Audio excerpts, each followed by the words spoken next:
I've always seen myself as a committed husband and father, someone willing to do whatever it takes to keep my family secure and content. Like many, I envisioned a life with my spouse built on shared dreams and mutual support. Yet life often challenges our assumptions, and at times, even our best intentions face unforeseen obstacles. When I first met Theyre, I thought we made a great pair. She was ambitious and driven, traits I respected as we planned our future. I put in the effort to build a business while balancing family responsibilities. But gradually, the things that initially brought us together began to pull us apart, leading to fractures that ultimately shattered our relationship. This is the story of how those cracks deepened and led to the breakdown of my family life. My name is Paul Andrews, and this is how my marriage unraveled due to my wife Sarah's neglect of personal hygiene and her growing emotional distance. Sarah Ridgway Andrews and I were introduced by friends who believed we'd be a good fit. She'd recently graduated and was working in management at First United National Bank, while I had just started with Allied Accounting. A colleague set us up on a double date, assuming our professional backgrounds and values would make us compatible. There's nothing quite like the thrill of a first blind date between an accountant and a business intern. It was clear we shared at least one thing. Neither of us planned on sleeping together that night. I'd have enjoyed it if this average-looking blonde leaned in close, but she kept her distance, appearing uneasy with physical contact. If she had curves, they were concealed under her heavy sweater, long skirt, and jacket. We had an engaging conversation about our career goals, discovering surprisingly similar aspirations. We both came from middle-income backgrounds in smaller towns and were now in the big city. My goal was to become an entrepreneur, using my accounting skills to distinguish between a good deal and a great one.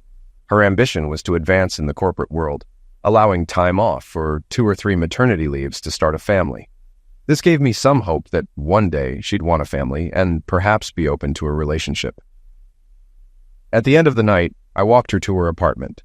She gave me a quick hug, thanked me for the evening, and left. I thought, well, it beats drinking alone in my apartment. On Monday, Steve dropped by my office and gave me a high five. I quipped, "You must have had a relaxing Saturday night with Brenda." He grinned. "Yeah, Saturday was great. But I'm congratulating you. Sarah couldn't stop talking about you to Brenda. You must have made quite an impression." "Really?" I replied, surprised. "It was a nice evening, but I didn't think it was all that remarkable." Steve laughed. "Well, she told Brenda to tell me to tell you to call her, like a note-passing routine from junior high." "Well, I guess I should call her then," I said, still a bit baffled. Sarah apparently knew we could make a good couple long before I did. A few months of dating later, I finally saw beneath her reserved exterior. This woman was stunning, with curves hidden under her modest attire. I was awestruck when she walked out of bed one morning. She explained, "I blossomed in high school, but unwanted attention made me start dressing conservatively." Our relationship grew through a mix of strong chemistry and shared admiration, trust, and care. Marriage felt inevitable, as did our 2 daughters, Hannah and Miranda. Our physical connection was intense before we had children, and even better afterward. Sarah climbed the corporate ladder, taking on new responsibilities.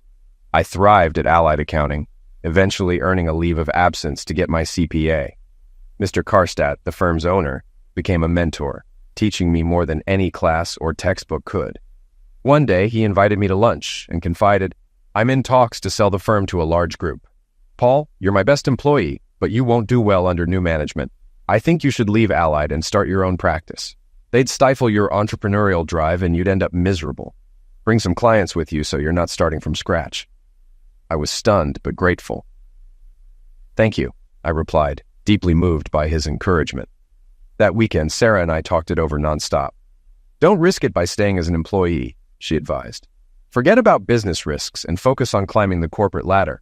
There's plenty of income to be made working in a big firm." "Yes," I answered, "if that's what I wanted for the next 35 years. Sarah, I'm afraid I'll end up resenting the routine work. This is my chance to pursue what I've dreamed of. I'll start from home and build a client base, then move to an office." Sarah frowned. "Paul, this isn't a smart move. We have 2 small kids and can't afford more risks." Her practical side took charge. "I can't wait until I'm old to take a risk," I countered. "It's now or maybe never." She sighed. "Fine, but I won't support this financially. I'll set up a new account for my income, covering half the household expenses. You'll need to handle the rest." "Understood, Sarah," I replied, though I thought, "And thanks for the support." But she wasn't done. "I won't co-sign any loans for your business. If it fails, I want no part of it. Since her tone was so detached, I had no plans to involve her bank. But I knew she'd take an interest once I succeeded. Over the following year, life wasn't easy. Sarah had a steady income while my earnings varied. By the second year, I was making slightly more than Sarah, but she wished I could bring in a more predictable monthly income. My business model was shifting. Rather than simply tracking finances, I was advising clients on potential deals, which is what I really wanted to do, and I was good at it. With higher earnings than Sarah, I began reinvesting more into my startup. I set my income to match hers and put anything extra back into my business. When promising opportunities arose, I'd reduce or even waive my consulting fees in exchange for a share of the profits, taking a 5% to 15% stake for my advice and lowering ongoing accounting fees. This reduced startup costs for clients and gave them access to my insights. Although it restricted me from auditing due to my investor status, this setup benefited both sides, with clients able to buy me out at any time based on market value. However, Sarah was displeased with these investments, so I stopped mentioning them. My accounting firm's revenue wasn't ideal, but my equity in these companies was building wealth not reflected on my balance sheet, as shares were valued at cost. With a skilled team in place, I dedicated more time to my kids, never missing a performance, game, or parent-teacher conference. Those were rewarding years. My children were content, and Sarah and I were doing well financially. Sarah's career progressed, and she was promoted to assistant vice president at the bank, reporting to multiple superiors. With her new title, she wanted a bigger home. "We need a larger, nicer place to match my position at the bank," she announced one evening. I suggested, maybe we should wait. She didn't bring it up again until Saturday, when she went to an open house alone and signed a contract. I was frustrated, but there wasn't much I could do. Through my Chamber of Commerce connections, I later learned she referred to me as the little accountant, and her sarcastic remarks about other accounting firms started to slip into our conversations. One Saturday, I decided it was time to address our relationship. "Can we sit down and talk for a few minutes?" I asked as I approached her in the living room. She gave me a dismissive look. "It can wait," she replied. "I have laundry to do." "I think we need to talk," I said firmly. "Let's discuss it tonight," she said, walking away. "Can you spare 15 minutes?" I asked after her. She called back, "Sure, later." That evening, she claimed to be too tired. Sunday morning, with the kids preparing for Sunday school, she left with them before we could talk. Later, as she was heading out again, I stopped her at the door. "Do you have a few minutes to talk?" I asked. She snapped, "Why are you nagging me all weekend? You're like a child needing his mother's attention. Can't you see I'm going to help my mom with her checkbook? I'll be back in an hour." "It's been a day since I asked for 15 minutes of your time," I replied. "I can wait another hour." 4 hours later, she finally returned, quickly starting dinner. After eating, I turned to her. "Now might be a good time to talk," I said, keeping my tone calm. She gave me an exasperated look as I continued. "I feel like we're growing apart, and I'm worried about our marriage." She dropped her fork as the girls looked up. "We don't communicate like we used to, and I feel like you don't respect me as your husband. I think we need to address this before it becomes a bigger issue." Her jaw tightened as she replied, "This is neither the time nor place for this conversation. I'm shocked you'd bring it up in front of the girls." "You should be ashamed, Sarah," I said, my frustration spilling over. "By brushing me off, you're shutting me out again. Is there something you're not telling me?" She stormed off, clearing her plate. I was left at the table with our daughters, who looked shaken. Miranda asked, "Are you and Mom getting divorced?" With tears in my eyes, I said, "No, sweetheart, no one's getting divorced. Moms and dads argue sometimes, just like you and your sister. But that doesn't mean we don't love each other or love you and Hannah. Mom just went out for a drive." They seemed reassured, but I couldn't shake the unease. After cleaning up, I worked in my office until late, hoping she'd return soon. Just before midnight, she slipped into bed beside me. I lifted the blanket, and she nestled close. "I'm not saying I was wrong," she whispered, "but I'll try to show you the respect I want from you." I held her tightly. "That's all I want, too. I want to be the best husband for you." This small reconciliation eased the tension, at least temporarily. A few years later, she was promoted to Vice President of Regulatory Compliance, which meant overseeing the bank's adherence to FDIC, Federal Reserve, and Comptroller of the currency rules. Her view of compliance fit the role perfectly. Nothing could proceed without explicit approval from the authorities. This is exactly the opposite of my approach, I thought. As long as it's not explicitly prohibited, I see it as allowed. It's clear this difference caused friction at home, and fortunately, she didn't know about my investments. They were legal, but someone like her wouldn't approve. Around this time, Sarah began attending bachelorette parties on Tuesday nights. The more she went, the later she'd return. Our kids, now 16 and 14, didn't need a sitter, but they still required parental guidance and attention. I was always there for them. One Tuesday evening, I heard frustrated swearing coming from the master bathroom. Curious, I went upstairs to check on her. She was at the sink, muttering, "Damn, damn, damn." "What's wrong?" I asked. "My damn wedding ring fell down the sink," she grumbled. "Think you can get it, or should I call a plumber?" I asked, a bit annoyed by her tone. Peering under the sink, I replied, "If it's in the trap, I'll get it out. It'll just take a minute." But she snapped, "Don't worry, I won't need it tonight anyway." Interesting, I thought. She's headed out, doesn't need her wedding ring. And that's no accident. Alarmed, I decided to stay alert but silent. I caught a glimpse of her slipping into the bedroom, putting on a sexy lingerie I'd never seen before. She avoided looking at me as she dressed. "Just another girls' night out like every Tuesday," she said, irritated. "You remember, don't you?" Getting nowhere, I went to the garage to grab pliers. She left without saying a word. The trap was on her side of the sink, so I had to move some of her items to reach it. While doing so, I noticed a plain brown box.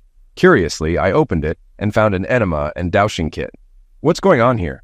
I thought. She always complained about digestive issues, but this seemed new. And since when did she need to douche? Digging further, I found the enema nozzle still wet. I felt sick.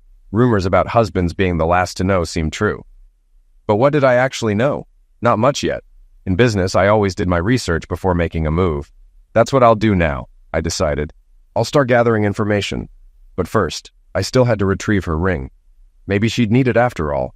I marked the spot where the brown box sat on the floor to see if it would be moved, and took a couple of photos of the contents to check if she put it back as I'd found it. She returned around midnight, slipped into the bathroom, and turned on the shower. I pretended to be asleep, though my heart was pounding. She crawled into bed, and after settling in, she giggled softly. The next morning, I got up early, having barely slept. I closed the bathroom door for privacy before my shower.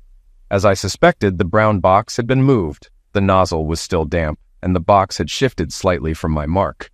Enema before going out, dowsing afterward. Someone was preparing for closeness. Using a Ziploc bag, I carefully collected her underwear and sent it for biological testing. Being an accountant, I knew how assets get divided in a divorce. I'd seen enough cases to know that Sarah would likely keep the house until the kids left for college, while I'd pay child support and lose time with my daughters. I couldn't stand the thought of funding a home where she might entertain someone else while our daughters were left without the supervision they deserved. Now that I had the facts, I began to formulate a plan. The main goal for me was keeping custody of my daughters. I've always been financially secure and a reliable father. Now, I needed to show that she wasn't fit to care for them. The word poison came to mind, not literally but emotionally. Sarah's a perfectionist, holding everyone to high standards. When things go wrong, she loses control, blowing minor problems out of proportion. She can be harsh with her employees, with me, and with the kids. I could use this behavior to turn my daughters against her so they'd choose to stay with me after the divorce. That way, the house and custody of the girls would be mine. Quietly, I turned off her alarm clock. She despises lateness, especially in others. After her long night, I figured she might appreciate a little extra sleep. The kids came down for breakfast and asked where their mom was. I told them, "She got in late and will probably sleep in a bit." They understood.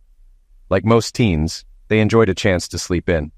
After noticing her late-night conversations on her phone, I queued up her video playlist and muted it, hoping that by the time she woke up, her phone battery would be dead. She had an important staff meeting Wednesday morning, which she'd mentioned was crucial. An hour later, I heard her scream my name. Apparently, it was my fault she overslept after her night with some guy.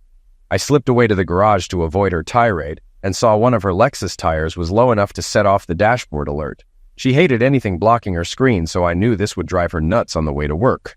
Hannah and Miranda weren't spared either. Sarah rushed around trying to dress, do her hair, and apply makeup all at once.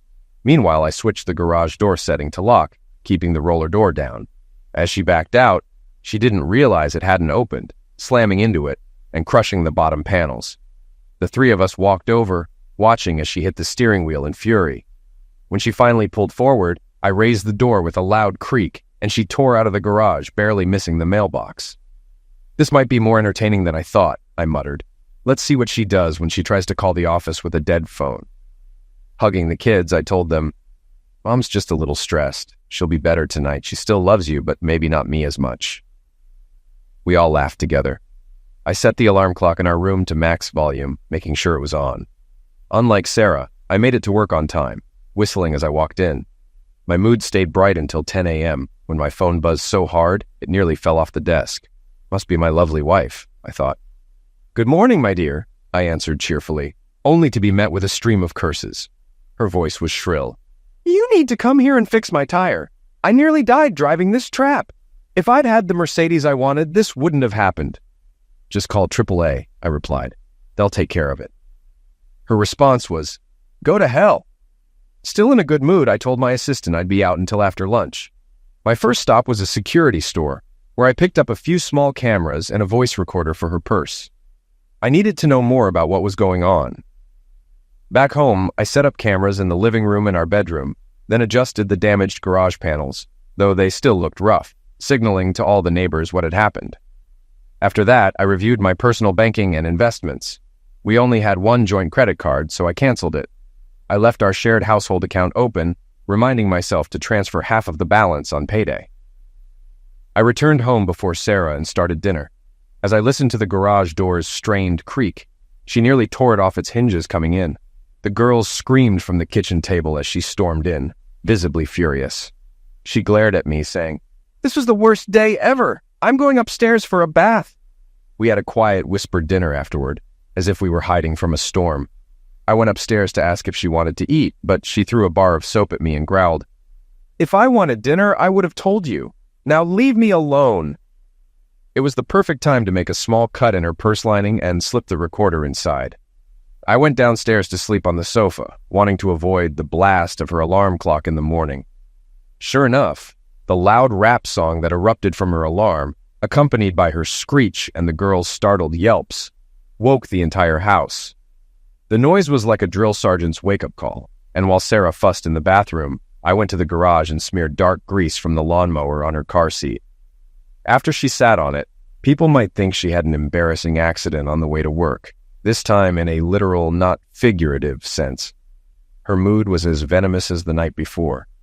I even dabbed some grease on the skirt she'd worn the day before to make sure someone else would be to blame for the mess. Sarah's assistant, Linda, married to a friend of mine, called to tell me how Sarah discovered her stained skirt at work.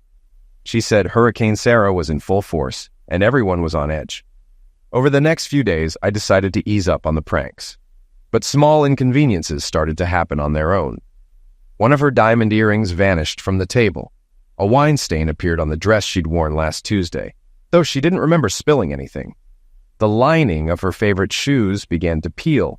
Since I knew where she kept her password book, several sites she used started rejecting her logins, and when she drove her Lexus, she'd hear a bearing ball rolling around in the door whenever she braked or turned. Every day brought a minor mishap. For her, it was like a slow bleed, and I'd say we were about halfway through. The real test came on Tuesday. She came home after work, changed for another bachelorette party, and didn't say a word to any of us. She locked the bathroom door while she got ready, and just like the last Tuesday, I noticed the wet enema tip again. But this time, I tracked her movements using the locator on her phone. Her first stop was Bonefish Grill. Then she headed to O'Hara's dance bar. I wasn't interested in what she did at the club, only in who she'd leave with. I'd been watching from home, so once I saw her next stop, I drove to O'Hara's to wait. Finishing my coffee in the parking lot, I watched her walk out with a man, hand in hand. They hugged, shared a long kiss, and then got into separate cars. I followed for a block before letting the locator take over. They ended up at a Motel 6 near the highway. From the street, I could see them enter a room with an outside door. Knowing they'd be there a while, I pulled into the lot and jotted down her boyfriend's car details: make, model, and license plate. Then I let some air out of his front tire, just enough to trip the low-pressure alert, and smeared grease on the windshield. I knew the first thing she'd do was turn on the wipers, which would smear the whole window. The next day would be interesting. I'd finally be able to hear what was captured on the voice recorder I'd hidden in her purse.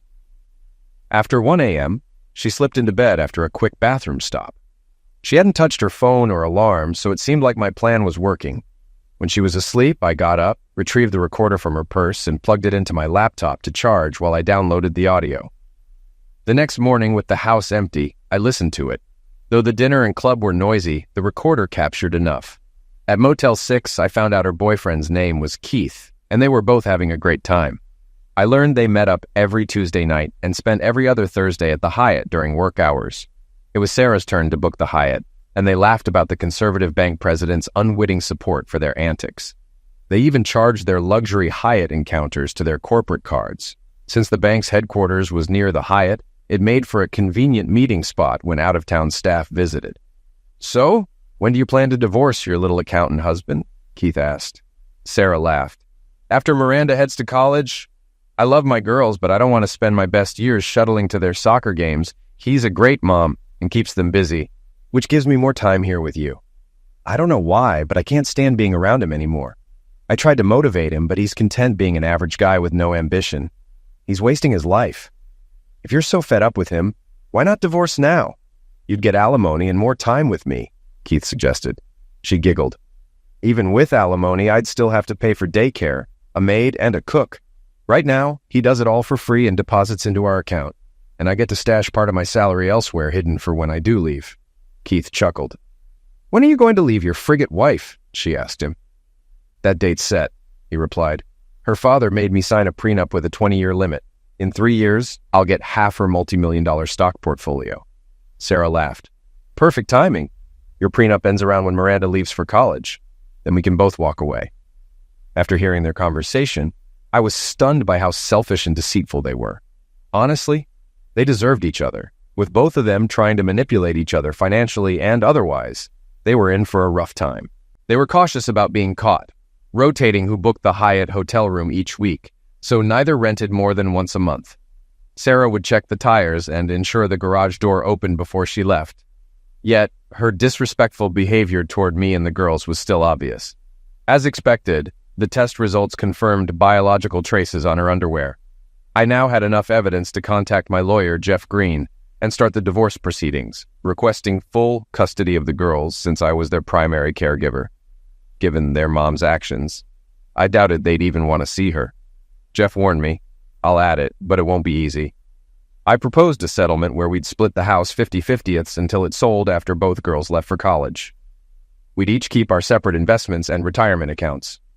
With my income structured to match hers, neither of us would pay child support, though she'd still owe childcare contributions, including for college. We'd saved enough to cover tuition, housing, books, and food, but not for extras.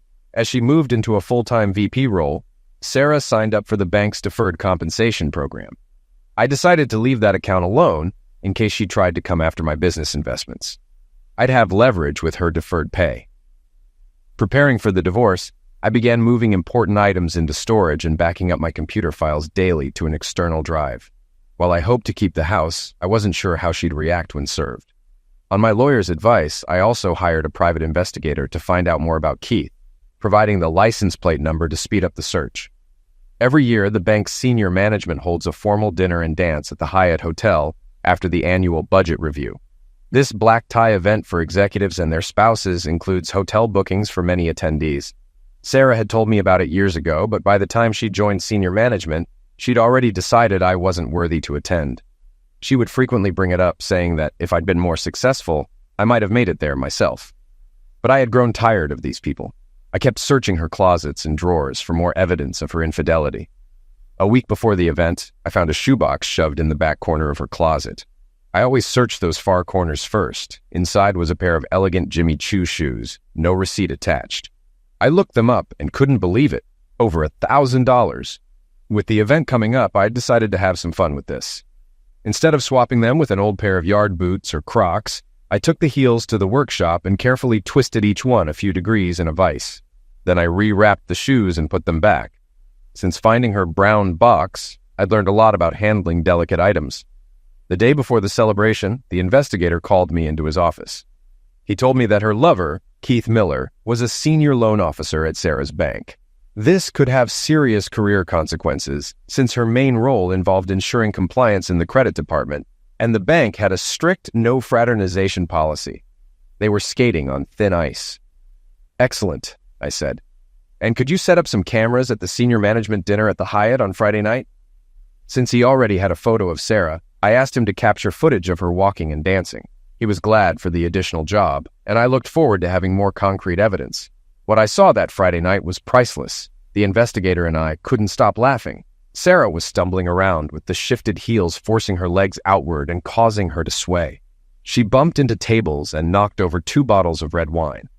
I might even send it to America's Funniest Videos if Sarah signs the release.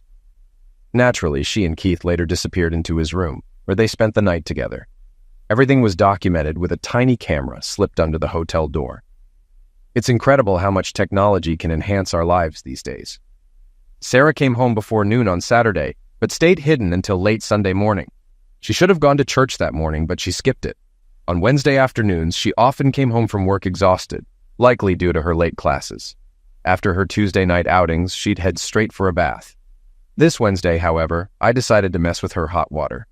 She mumbled a hello as she headed to the bathroom, barely acknowledging me. I waited as she adjusted the tap for her bath. When I heard the sink running, signaling she was washing up, I slipped into the utility room. Each faucet in our house has its own water line, regulated by a wall-mounted manifold. I quickly turned off the hot water line to the bathroom, leaving only cold water to fill the tub. Once the water stopped, I turned the hot water back on. Moments later, I heard a shriek as she lowered herself into the icy bath, bubbles making it slippery. She floundered, grabbing at the walls for support. I rushed in to help, but she had already ripped the towel rack off the wall. Trying not to laugh, I helped her out, trembling, soaked, and furious. She slapped me, complaining about the hot water outage. The girls ran in only to find their mother raging, undressed, and furious. Sarah turned on them, yelling, "This is all your fault! You used up all the hot water! I couldn't even relax because of you! Damn you!" She stormed off to the bedroom, and the girls, shaken, began crying. They tried to tell her they hadn't used any hot water, but she shouted, "Quiet! I don't want to hear your excuses! Get out of my sight!" They ran off crying. I hadn't expected her to turn on them like that. I misjudged how far her anger would spread. She then turned her fury on me. "What are you staring at, you fool? Fix my bathtub. Do you even know how to do anything right in my house?" I led her to the bathroom and turned the hot water back on, sprinkling some on her hand to prove it was working. I stared at her silently for a few seconds, then left to take the girls out to dinner. Forget about the meal I'd been making. As we drove, I pulled over a few blocks away to comfort the girls, who were still in tears. I told them, "I'm so sorry you had to go through that. You don't deserve it. You're wonderful girls, and I'm so proud of you. Please forgive your mother and forgive me for letting this happen." They seemed reassured, and it reminded me to be careful about how I distanced us from Sarah.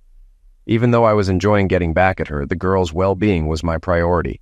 By the time we got back, it was already late, so I left the kitchen as it was and lay down on the sofa. In the middle of the night, I sensed a presence. It was Sarah, standing over me. "Yes?" I muttered, startled. She just stood there before finally speaking. I shouldn't have yelled at the girls. It wasn't their fault. I probably just turned the wrong knob. Over the past month, she explained, she'd been feeling overwhelmed and frustrated about so many things. Flat tires, garage doors, ruined shoes, each minor inconvenience pushing her over the edge. I need to get my life back on track. With that, she turned and went back upstairs. And that was all she said. The following week, I got an unexpected offer. One of my investment partners had a 2-bedroom apartment in Breckenridge, Colorado, available to rent at half price. It was for the week between Christmas and New Year, and the previous tenants had backed out. I told him I'd get back to him. The girls were still shaken from their mother's outburst, and though Sarah had apologized, her words lingered. When I asked them if they'd like to join me for a ski week in Breckenridge, they practically tackled me with hugs and kisses. I booked tickets for the 4 of us, hoping to give Sarah one last chance to mend our family. I paid extra to keep the tickets refundable just in case. Later, when Sarah was back downstairs, cleaned up and ready for dinner, I had one of the girls ask if she'd like to join us on the ski trip. They chose Hannah, as she could barely contain her excitement and would have spilled the surprise anyway.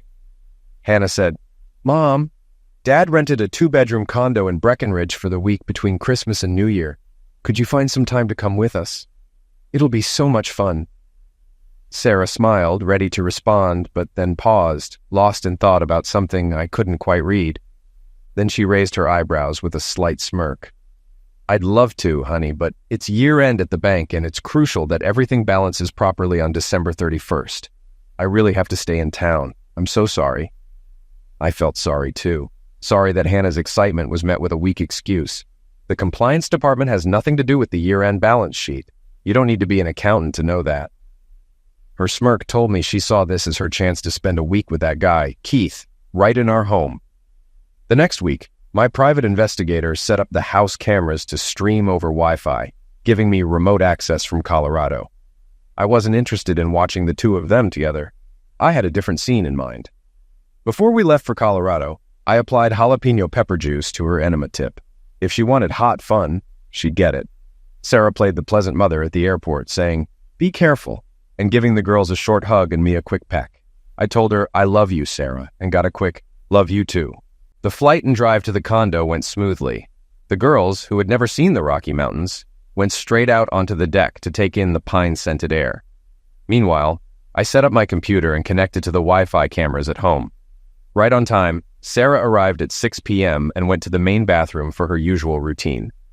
I didn't need a camera in the bedroom. I wasn't interested in their personal physical moments. I had views of the landing, living room, and kitchen. Suddenly, Sarah stumbled down the stairs, screeching in pain. Apparently, she'd discovered that her life-saving tube of Preparation H was also tainted with jalapeno juice. Her face was flushed, contorted in agony. I bet my investigator would have enjoyed seeing that. I wondered how long it would take her to recover, and if it might ruin their plans for the week. Too bad for them. That evening, the girls and I went to Breckenridge's beautifully decorated downtown, covered in a fresh foot of snow, to grab some pizza. As we were heading back to the condo, the girls heard music and traced it to a nearby teen club, a place for kids to hang out while parents relaxed elsewhere. "Dad," Hannah asked, "could we go in for a few minutes?" I agreed. They'd been through a lot recently and deserved some fun. The club was lively, with a packed dance floor and lots of laughter. The girls wanted to stay, so I found a table near the edge of the room and asked them to check in with me now and then. This was perfect. I could catch up on emails while keeping an eye on them. It didn't take long before the girls were dancing, laughing, and chatting with some boys. Now and then they'd look over, and I'd raise my Diet Coke to signal everything was fine. Several other parents were scattered around the room, and one mom across the dance floor caught my eye. She was very attractive, and as we both scanned the crowd for our kids, our eyes met, and we exchanged a smile. She had 2 sons who periodically came over for money or snacks. My girls seemed to spend more time near her table as the night went on. After I finished my messages, I looked up and saw her walking toward me. She caught the attention of others as she moved through the crowd. She was wearing slim-fitting ski pants that seemed to cling, showing her shape, with a snug sweater that somehow made her look even warmer than the freezing temperature outside. Stopping at my table, she smiled. "You must be Hannah and Miranda's dad. Why not come join us instead of sitting here alone?" I answered with a grin, trying not to seem too eager. "My girls seem to be great at finding the right people to hang out with. I'm Paul, by the way." "Donna," she said with a smile. "And those are my sons, Zach and Michael. They're 16 and 14, practically counting down the days until they're 21. "Funny, my girls are the same ages," I replied, chuckling. "What a coincidence." She smiled, adding, "In the time I've been watching your girls interact with mine, I have to say, they're sweet kids. You should be proud." "Thank you," I said, nodding. "And your boys seem well behaved. Though maybe that's because they're under your watch." Donna laughed. "You're observant! I work from home, so I'm the one who sends them off in the morning and greets them when they get back. They're my priority these days." For both Donna's family and ours, it was our first day in Breckenridge. The 4 teenagers quickly made plans for when and where they'd ski. Donna and I coordinated so we'd have separate times to celebrate with them. The plan was to see the kids off in the morning, then enjoy breakfast and spend the rest of the day skiing together. Over the week, Donna and I got to know each other well, and we liked what we discovered. I shared my struggles with Sarah and my plan to divorce her, though I kept the details about securing custody for the girls to myself. While I didn't feel great about it, I knew it was best for my daughters to be with me rather than with someone as selfish as Sarah. Donna shared that she'd been widowed 2 years ago after her husband was eliminated by a drunk driver. We both struggled with forgiving people who had disrupted our lives, and having someone who understood made a difference. On our last evening, Donna and I went to dinner without the teens, spending the final half hour of the night making out on the couch after they'd gone to bed. By week's end, we both realized we wanted to see more of each other. The kids were equally enthusiastic, and I knew it was time to finalize my marriage's end with Sarah. When we returned home, Sarah looked worn and drained. She probably should have come to Colorado with us. We'd had a fantastic time since our first night watching my hot wife on camera, though I lost interest in keeping tabs on her antics. I told Jeff, my lawyer, to finalize and file the divorce papers. The girls took the news about the divorce as expected.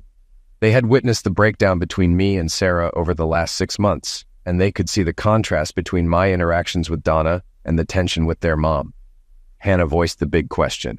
"What happens to Miranda and me? Where will we live?" I hugged them both, saying, "You two have always been my world, and that will never change.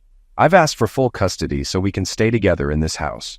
You'll keep going to the same school, stay with your friends, and I'll still be here for you every day. You'll be able to see your mom whenever you want." I continued, "You'll have a choice during the proceedings about who you want to live with. The parent who gets custody will keep the house until you're both in college, but that's entirely your choice. Remember, regardless of where you decide to stay, both your mom and I love you. You'll have plenty of time to think about it before making a decision. Now, take my car and go out for dinner while your mom and I talk. You don't need to be here for this conversation." Once the girls were gone, I checked my phone to see multiple missed calls and messages. I suspected who they were from and decided to call Sarah back. She didn't bother with a greeting, launching straight into a string of curses that could have melted my phone. I let her vent until she was out of breath. Finally, she demanded, "Why? Why did you do this? Why don't you love me after everything I've done for you and the girls?" I replied, "Why don't you come here so we can talk about it?" All I heard was a click. She was on her way. Within minutes, she stormed through the door, shouting, "Why?" I calmly answered, "You've been cheating on me with Keith Miller every Tuesday night. I'm not sure for how long. What did you expect would happen? I gave you a chance to start fresh with a family trip to Colorado, but you chose Keith over us. That was your choice, and now there are consequences. Pack whatever you need and find a hotel while we sort this out. I'm not about to throw your things in the yard. Today, you're welcome to see the girls whenever, but once you're settled in a hotel, find a lawyer and review my divorce offer. It's fair. From now on, we'll only be in touch to coordinate visits with the girls or your belongings. There's nothing else to discuss." I went to my office, closed the door, and listened to her angrily slamming suitcases. What I didn't hear was any crying, which was telling. I knew I'd never want to be with her again, and apparently she felt the same. Next on my list was changing the locks and updating all security codes. Sarah's rage continued through the divorce proceedings. It wasn't that she wanted to reconcile or save the family. She was furious because she didn't get to file first. She wanted everyone to think she'd left the weak accountant rather than me leaving her for cheating. To her, the real humiliation was that I had filed for divorce first, which struck a professional blow to her pride. Neither of us had any interest in attending marriage counseling. We were completely done with each other. All the good memories we'd shared had long since faded. I felt fortunate to move forward with the divorce, unlike many others who are stuck. First, Hannah and Miranda chose to live with me, staying in our house. They saw their mother only once every week or two and disliked how she would ask about me and whether I missed her. I had minimal contact with Sarah, often avoiding being around when she picked up or dropped off the girls. Sarah had such a strong dislike for me and my small accounting firm that she wanted nothing to do with it. Instead, she kept her 401k and deferred compensation funds, assuming I didn't know about them. She also had to cover childcare costs, and her bank's health insurance plan was better than mine. I kept my knowledge about her Hyatt rendezvous under wraps, saving it for possible use later. She took any furniture she considered stylish, leaving the rest for me and the girls. She also left behind all family photos, as if we would treat them like shrines to her. I was sure she had other hidden funds, but I didn't care. My focus was on my children and my business. Anything related to her was secondary. Someone anonymously sent videos of her and Keith to Keith's wife, which led to a spike in legal fees citywide. They moved into a posh apartment in an upscale part of town, and I wondered how their relationship would fare beyond their escapades. After the divorce, I invited Donna and her boys to spend the weekend with us. We didn't engage in anything beyond kissing and hugging, setting an example for the kids. She was the perfect antidote to the bitterness left by my marriage. Both of us knew our relationship was headed somewhere serious. Donna had her own place, but we were mindful, especially with two 16-year-olds who enjoyed each other's company and had adjoining rooms. They kept us vigilant. Donna, a registered nurse, worked remotely for a health insurance company, handling medical claims. I set up a dedicated office for her in my home. A year later, I reached out to a friend at a CPA firm that audited banks, sharing a story about two senior employees using company cards for personal meetups during work hours. He thanked me for the tip, and after an audit, he brought the issue to the bank president. The bank chose not to file a public fraud case, but both Sarah and Keith were fired. The bank then informed its insurance provider of the theft, leading the bond company to pursue damages from them. Sarah and Keith were essentially blacklisted from working together in banking nationwide. They also lost part of their retirement savings and had to leave their upscale apartment. Now the bond company is suing them for bank credit card fraud. Keith's financial troubles were compounded by his divorce, which meant his wife and kids would take a large portion of his future income. It's unfortunate he didn't wait for his prenuptial agreement to kick in. Sarah now works as a paralegal at a divorce law firm. She's well-versed in the legal and social impact of divorce and provides helpful guidance to her clients. But after a day of advising others, she returns to her modest apartment, reflecting on the tragic end of her own marriage. She doesn't seem to be interested in the successful businessmen and doctors she once thought she deserved instead of me. By year's end, the market value of my once worthless investments had grown to over $2 million. It's shaping up to be a great year, especially with my wedding to Donna planned for mid-June. Reflecting on my journey, I realize how profoundly my life has shifted, shaped by both the trials and the unexpected gifts that emerged through these years. I've walked through betrayal and manipulation, once bound to a marriage that crumbled under the weight of neglect, dishonesty, and selfish choices. In that shadowed chapter, I fought to hold on to my family, believing love and dedication could mend the fractures in my relationship with Sarah. But as her actions and distance deepened, it became clear that the woman I had devoted myself to was no longer the same person I once cherished. The unraveling of my marriage was not only about her deception, but a gradual awakening within me. I had built a life centered on stability and security, values I held dear as a husband and father. Yet, these very traits were the ones Sarah grew to resent. She desired something different, an image of success and glamour that didn't align with the family-centered, modest life I valued. For years, I tried to ignore the signs, believing that hard work, loyalty, and communication could bring us back together. But the cracks in our foundation had spread too deep, and eventually, her disregard for our family's well-being became impossible to overlook. When the truth finally surfaced, her deceit, the secret life she lived behind the facade of our marriage, I was torn between the rage of betrayal and the grief of losing the life I had envisioned for our daughters and myself. Every decision I made thereafter was driven by a desire to protect Hannah and Miranda, to ensure they wouldn't suffer for the choices their mother had made. Navigating the divorce and custody battles was grueling, a process that required strategy and resolve. But ultimately, the truth was on my side. The courts recognized my commitment to our daughters, awarding me custody and granting us the stability we needed to rebuild. In the aftermath of that storm, Donna entered my life.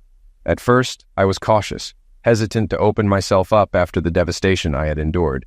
But Donna's presence was different. She didn't judge my past or diminish my experiences.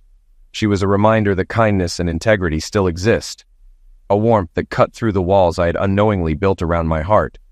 Donna didn't come into my life to fix me or heal my wounds. She simply walked beside me, her companionship and honesty allowing me to find peace on my own terms. Our relationship developed with a blend of friendship and understanding, a stark contrast to the tense, fractured dynamic I had known with Sarah.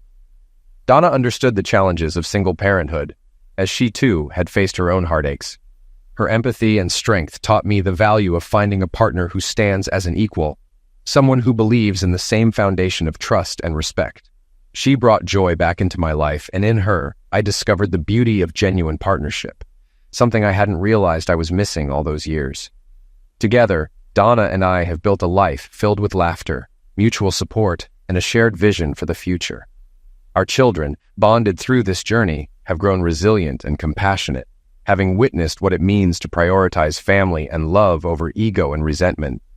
My daughters, once caught in the crossfire of their mother's bitterness, now flourish in an environment where they know they are cherished, protected, and supported.